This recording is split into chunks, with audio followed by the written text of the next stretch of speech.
just as important as it is to build the confidence that it takes to follow our dreams, there's also a grace to learning to let things go.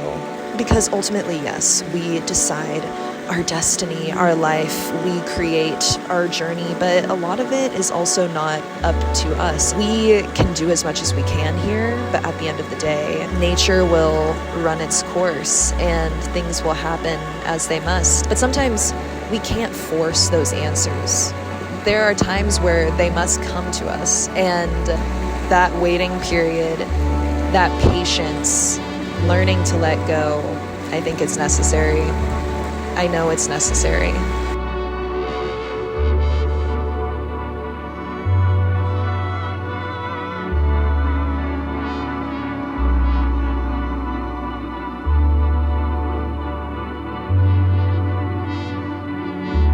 Hi everyone, and welcome back to another episode of Flowering Philosophies. You might be able to hear this rushing waterfall sitting right next to us. I'm not sure how distracting or peaceful it sounds, but it's very immersive in setting the scene for where I'm really at right now. I am in the midst of a beautiful forest here in the Pacific Northwest, in the beautiful woods and mountains right near Portland. I have some wonderful family who lives over here. I feel understandably very at peace here with all the nature and these incredible mountains, waterfalls, beaches, forests. The Oregon coast is here. It's just like absolutely incredible sights. Maybe I haven't seen all of my country, all of the United States yet, but out of everything I have seen, the Pacific Northwest is the most beautiful part of this country in my eyes. I know I'm probably going to get some arguments with that one, but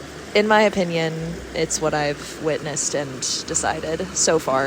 It is avaricious to escape the natural order of things. This is the quote that has been going in my head over and over again today. And this is a quote by a wonderful poet named Carissa Love. You know what's crazy? When you start reciting poetry by your friends, you know you've made it when your favorite poets are your friends.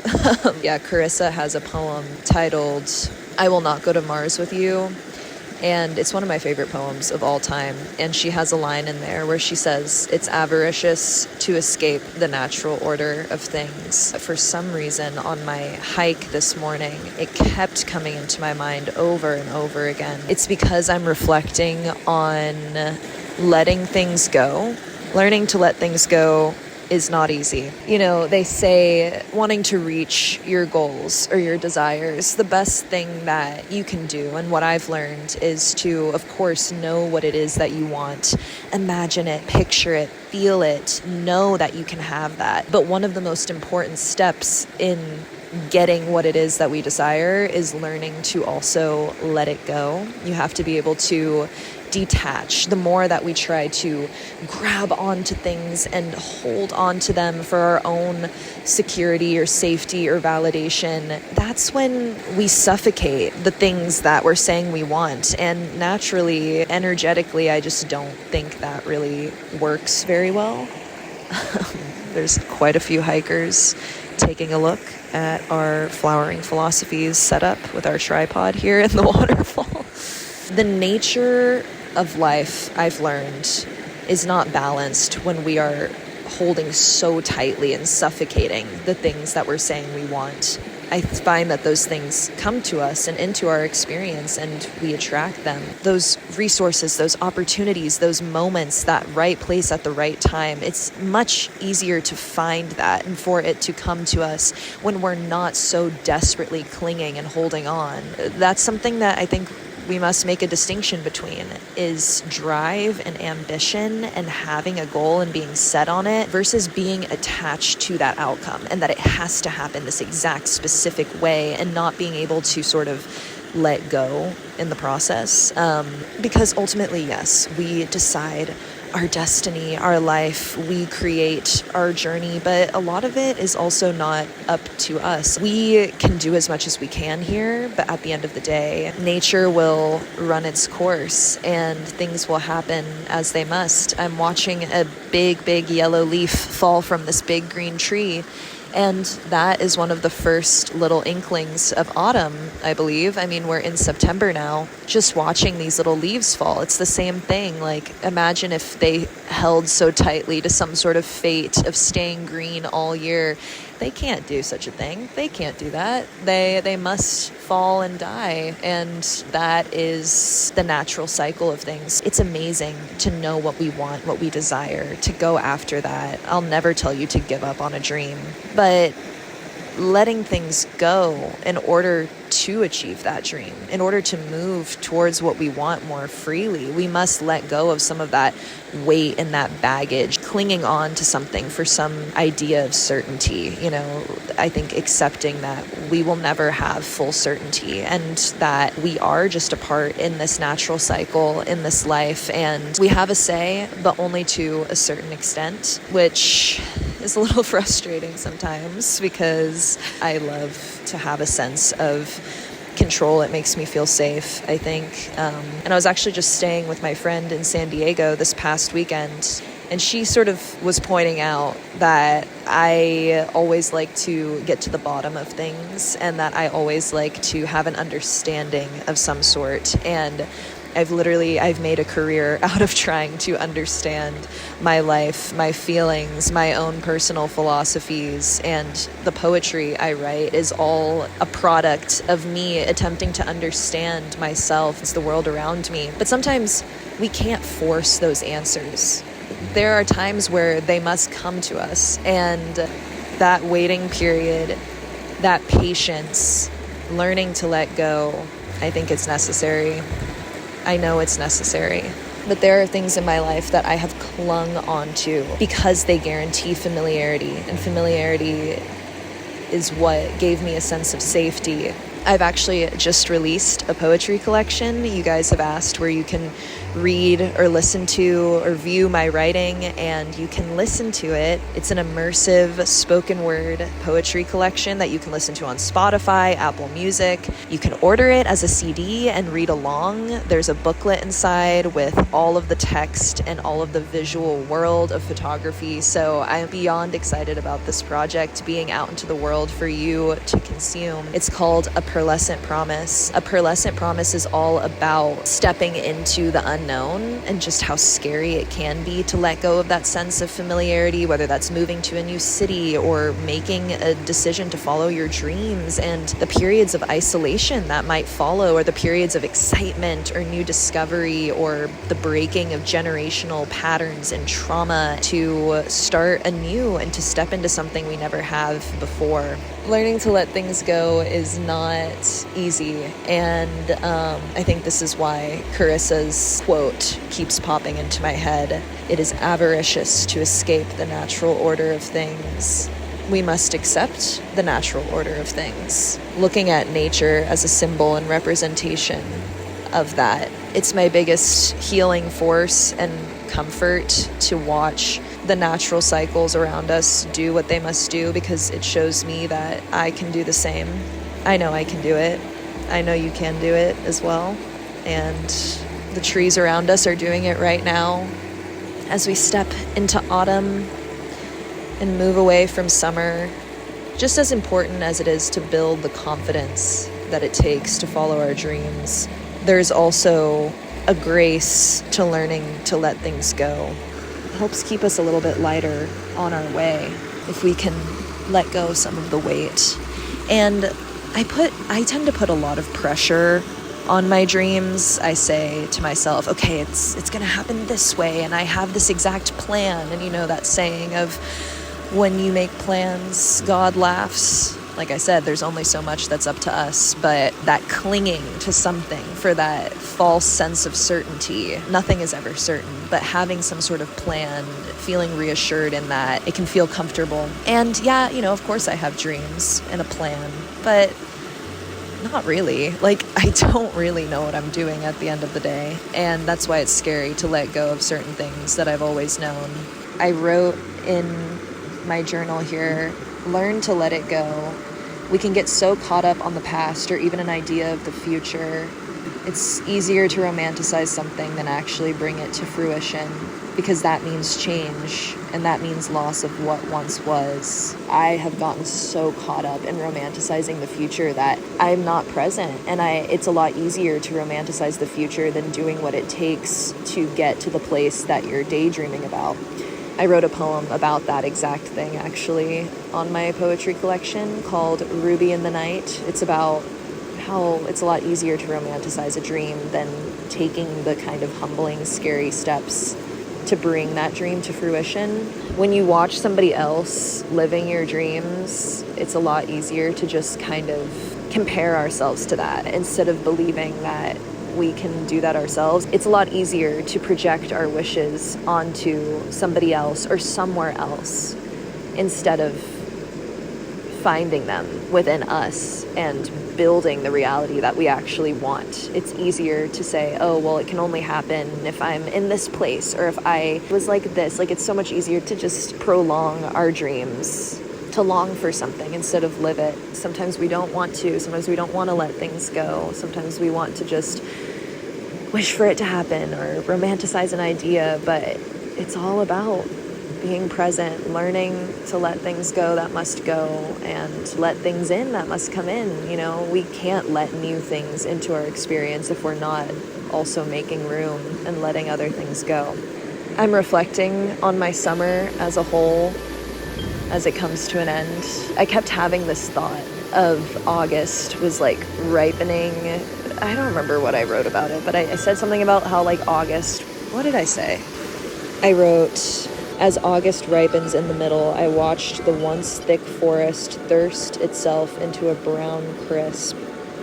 Did we all forget in the summer heat together? As the days got longer and promised more, a lion moon, I'm holding my own body tonight. I was getting used to the feeling of how you begin to act when everything's all right. My heart is skipping a beat out of place, and I don't even know you. I'm about to start my Substack, so all these random poems, diary entries, ideas, my philosophies that I flower here on the podcast, they all start in the pages of my journal, and I want to show you more writing and let you in on more like dedicated pieces. So look out for that Substack coming very soon.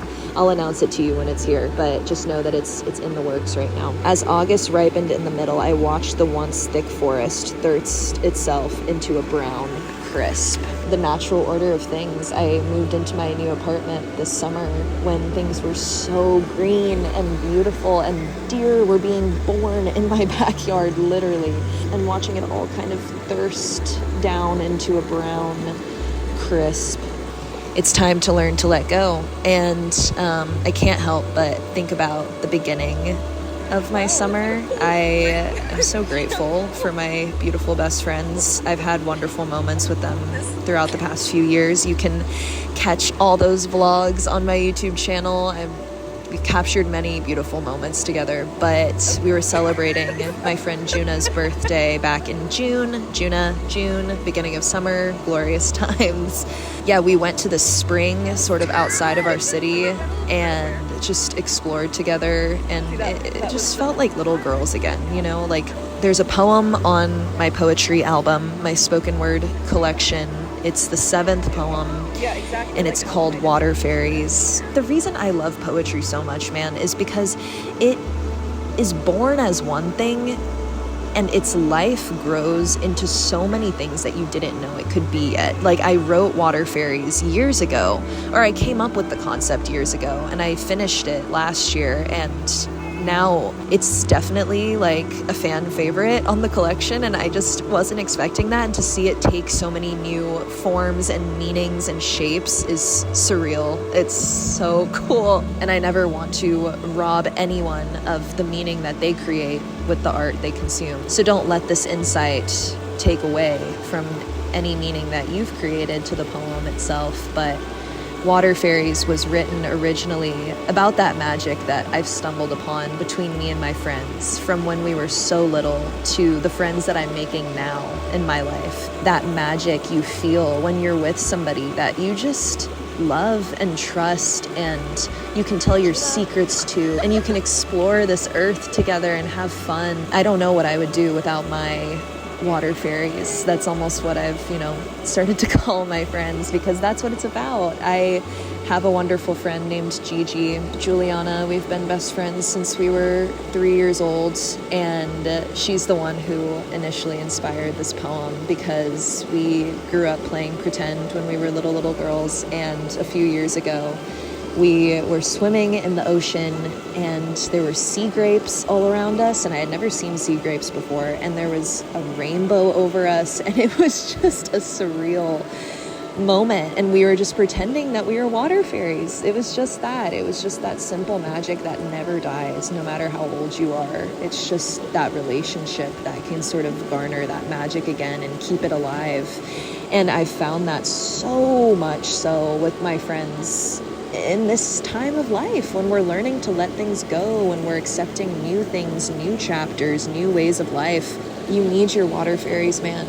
And if you don't feel like you have your water fairies, I promise you, they are all around you. And you, what does this video turn into? I'm like, you are a water fairy, but you are that magic. And whatever magic you cultivate within yourself, your life, your dreams, you will attract like-minded individuals the more that you go out into the world with that intention, with who you are, exactly who you are. You will attract the people that coincide with you and your journey. And Water Fairies is a dedication to that and the magic that exists within those friendships. I would love for you to go listen and stream the poetry album, the collection, on Spotify, Apple Music, anywhere that you listen to your music. But I also just want to share it with you now. If you haven't heard it yet, this is Water Fairies.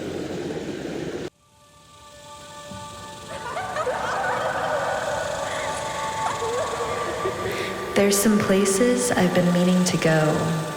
Would you like to join me?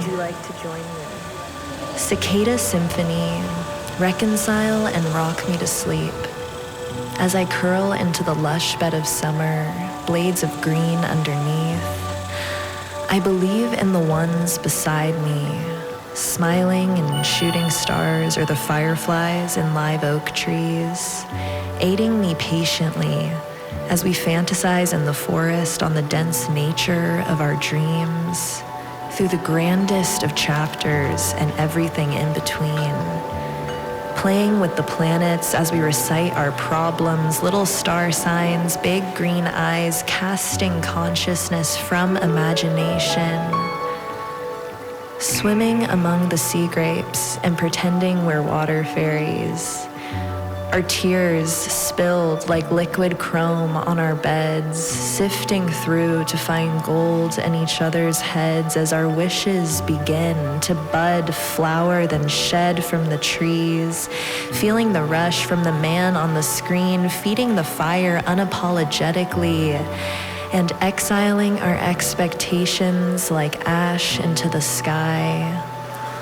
On my way across the world, I see them pass by, these sacred pockets of time, forever embellished inside the fabric of my life. I can't climb this mountain tonight, but I can float in the sea. There's some places I've been meaning to go. Would you like to join me?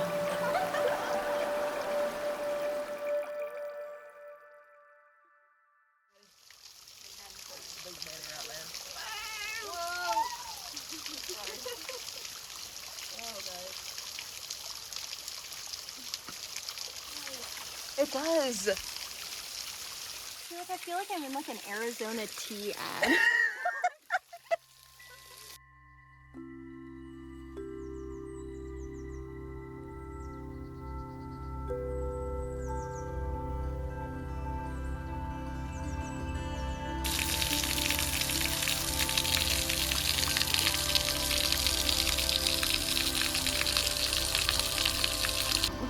Oh, there's so much poison ivy. Where? Oh, Right there. and on the other side of your fence. Just all around. Should we not? Well, we can if we just are careful. What about this way? What is this? There looks like there might be a little crossing over yeah, there. I'm gonna cross it. Oh yeah, I think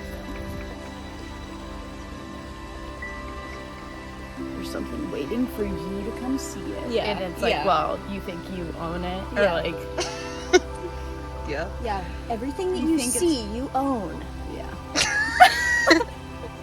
It's just like capitalism in your brain.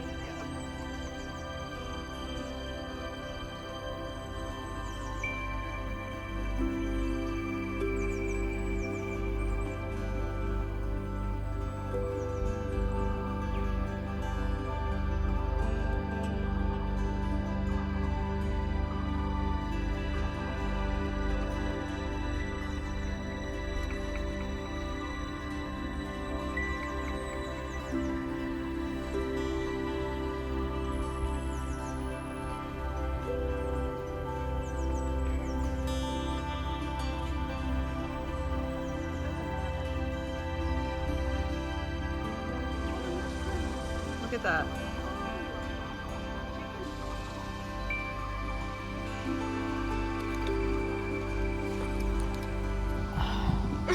Michael. Hey, you want these fruit? I got an apple.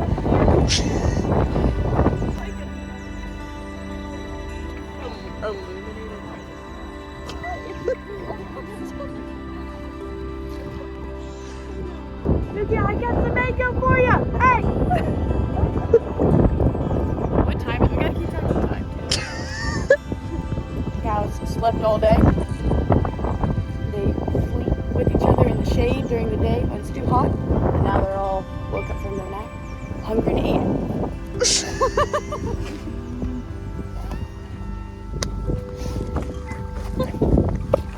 That's money.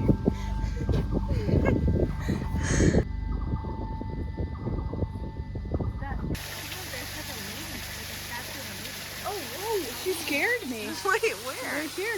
Oh.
I hope you enjoyed that little sneak peek into the beginning of the summer, and for sitting with me here at the end.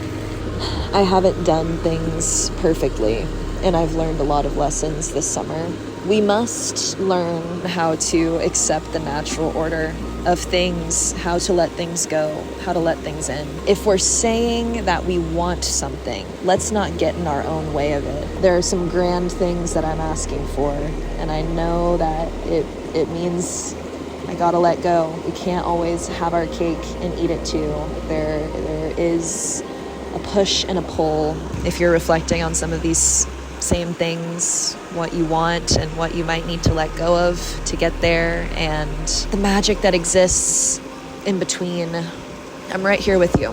I am on this journey with you, and that's why I'm making this video, to show you that we're on this journey together. You're never alone. I hope that you are having a wonderful morning, afternoon, evening, wherever you are, whatever it is that you're doing. I wish you the best. I couldn't be more grateful for you guys. Thank you for tuning in. Thank you for being here, and I will talk to you very soon. Thank you. Love you guys. Bye.